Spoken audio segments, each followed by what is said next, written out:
Assalamualaikum warahmatullahi wabarakatuh. Saya Wahyu Agnesia dengan NPM 20422101 kelas 5D PGSD dengan MK Pengembangan Pembelajaran IPS di SD, dosen pengampu Bapak Tio Gusti Satria, Magister Pendidikan.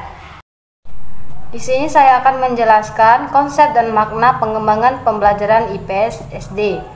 Pengertian IPS menurut Sapria 2009 halaman 7, istilah IPS di Indonesia mulai dikenal sejak tahun 1970-an sebagai hasil kesepakatan komunitas akademik dan secara formal mulai digunakan dalam sistem pendidikan nasional dan kurikulum 1975.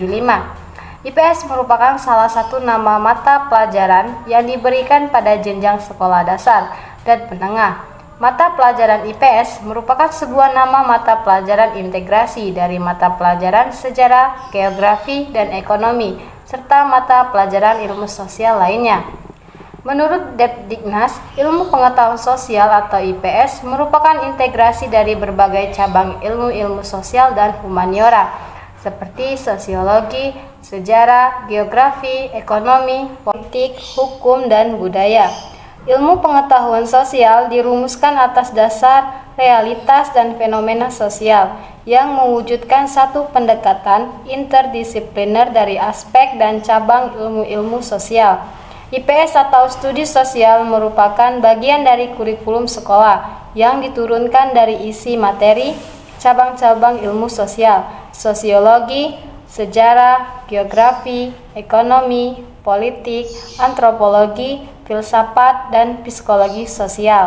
Tujuan pembelajaran IPS SD. Tujuan mata pelajaran IPS SD adalah untuk mempersiapkan anak didik menjadi warga negara yang baik berdasarkan Pancasila dan UUD 1945 dengan menitik beratkan pada pengembangan individu yang dapat memahami masalah-masalah yang ada di dalam lingkungan, baik yang berasal dari lingkungan sosial yang membahas interaksi antar manusia dan lingkungan alam yang membahas antara manusia dengan lingkungannya, baik sebagai individu maupun sebagai anggota masyarakat. Selain itu dapat berpikir kritis dan kreatif dan dapat melanjutkan serta mengembangkan nilai-nilai budaya bangsa. Ruang lingkup IPS SD. Secara mendasar, pembelajaran IPS berkaitan dengan berbagai aspek kehidupan manusia. Pada prinsipnya, hakikat yang dipelajari IPS adalah bagaimana mempelajari, menelah, mengkaji sistem kehidupan manusia di muka bumi.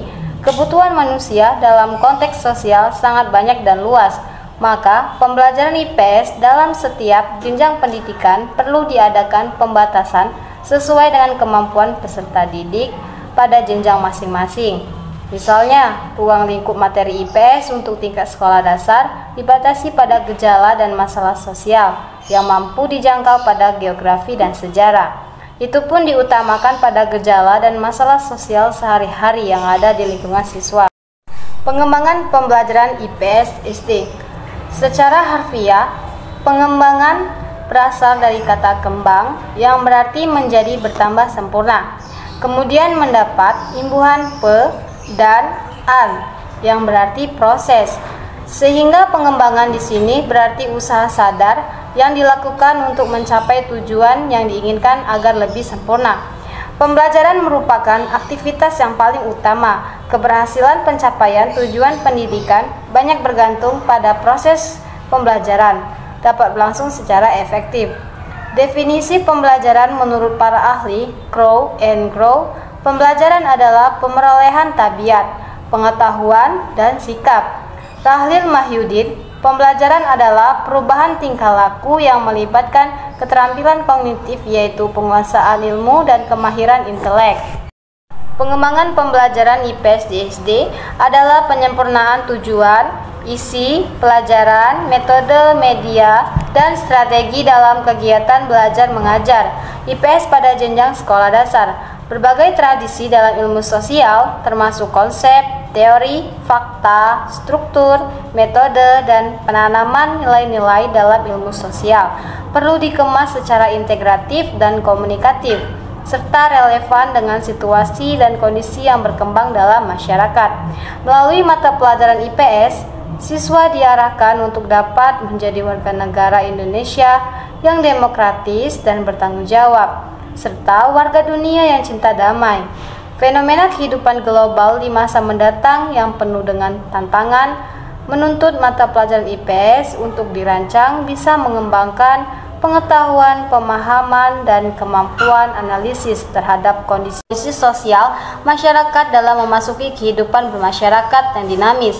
Pembelajaran IPS di SD perlu disusun secara sistematis, komprehensif, dan terpadu, serta kreatif dan inovatif. Dengan demikian, hasil paparan materi saya, konsep dan makna pengembangan pembelajaran IPS di SD, saya ucapkan terima kasih. Wassalamualaikum warahmatullahi wabarakatuh.